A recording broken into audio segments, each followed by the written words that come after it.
শ্রীযুক্ত শ্রদ্ধেয় শুভাশিস ঘোষ ঠাকুর মহাশয়কে।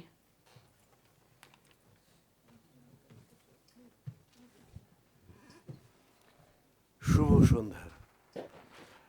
এরম এক একটা সন্ধ্যেতে যেন এক একটা আবিষ্কারের সন্ধে। কত নতুন মুখ, কিন্তু সবাই একই আঙ্গিকে রয়েছে যে বাংলা ভাষা এবং সংস্কৃতিকে নিয়ে চর্চা। এটা একটা অনেক বড়সড় সংগঠন অঙ্কুরোদ্গম, যে এদের এইভাবে অনুষ্ঠান দিনের পর দিন ব্যাপী হয় এবং সবাই এত সুন্দরভাবে অংশগ্রহণ করতে পারে, সেখানে যদি নিজেরা করতে পারবো কি না, নিজের কতক্ষণ সময় এটা না ভেবেও যদি আমরা একটু আসি, বোধহয় সেটা ভালোই হয়। যাই হোক, অঙ্কুরোদ্গম যেভাবে এগোচ্ছে এবং জেলা স্তরে যেভাবে কাজ করছে বলে আমি এখন জেনেছি, সেটাই আমার ভীষণভাবে, সত্যি আমি এর সদস্য হতে পেরে গর্বিত বলবো। কেননা এইভাবে কাজ, জেলা স্তরে কাজ, সেদিন ছিলাম শিশির মঞ্চে, সেদিনও দেখলাম যে শিশির মঞ্চে কী অদ্ভুতভাবে অনুষ্ঠানগুলো হলো এবং কোথা কোথা থেকে তারা এসছেন অংশগ্রহণ করতে।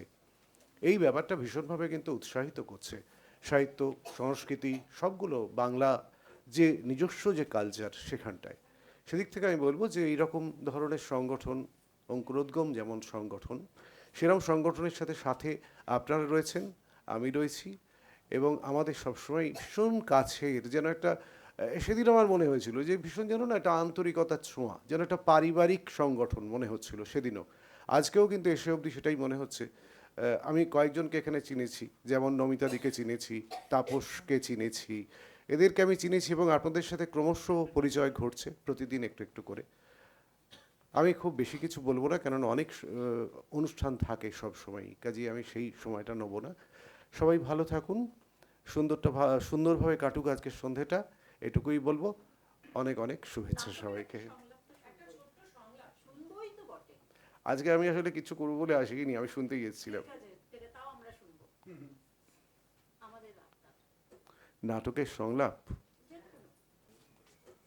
আমার একটা একক রয়েছে, কোনো এক স্বাধীনতা দিবস, আমাদের দেশের সম্পর্কিতই কিছুটা। সেখানে আমি সংক্ষেপে গল্পটা বলে নিই, তাহলে মানে 2-4 লাইনে, তাহলে পুরোটা তো পড়া সম্ভব নয়, এটা অন্তত 6-7 মিনিট লাগবে। তো যেটা ঘটনা সেটা হলো যে একটি খুব দরিদ্র ফ্যামিলি, তারা কিভাবে যে বউটি আর কি কাজ করে বিভিন্ন বাড়িতে, সে কিভাবে একটা পাড়ার কিছু কিছু বখাটে ছেলেরা তাকে কিভাবে রোজই টিজ করতো। নিজের দুটো ছেলে এবং দুটো মেয়ে আছে, তাদের নাম সে রেখেছিল কার্তিক, গণেশ, লক্ষ্মী এবং সরস্বতী। এই দুটো বাচ্চাকে নিয়ে, বিশেষত ওদের মেয়ে দুটোকে নিয়ে এবং নিজের সম্ভ্রম বাঁচানোর জন্যে একদিন রাত্রিবেলা একজন ভদ্রমহিলার কাছে এসে আশ্রয় চায়। ভদ্রমহিলা তখন, তিনি টিচার, তিনি তার স্কুলে নিয়ে গিয়ে এদের আশ্রয় দিয়েছিলেন। ঠিক আছে, আমি তার পরেরটুকু বলছি যে কি হলো তারপর।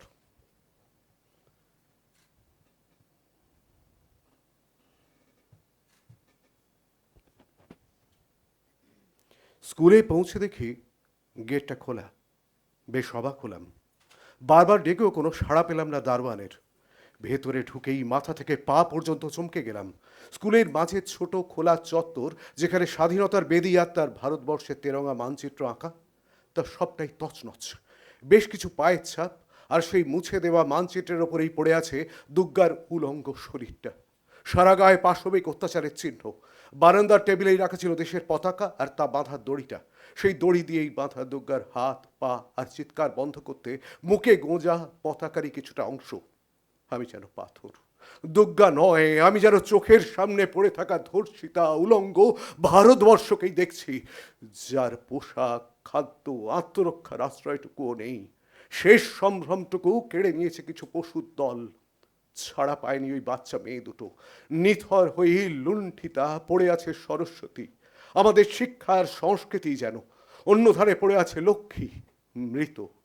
আমাদের সকল সমৃদ্ধি কিছুক্ষণের জন্য পাষাণ হয়ে গিয়েছিলাম আমি, আর আমার শিক্ষা, জ্ঞান, বুদ্ধি সব সব এখনই এসে পড়বে কচিকাচার দল, আমাদের আগামী প্রজন্ম। কিন্তু আমি আমি তাদের কি বলবো, কি বা ভাষণ দেব, কি বলবো? যা বলবো ঠিক করেছিলাম সব যেন, সেই সব বড় কথাগুলো যেন কোথায় শূন্য গর্ভে মিলিয়ে গেছে।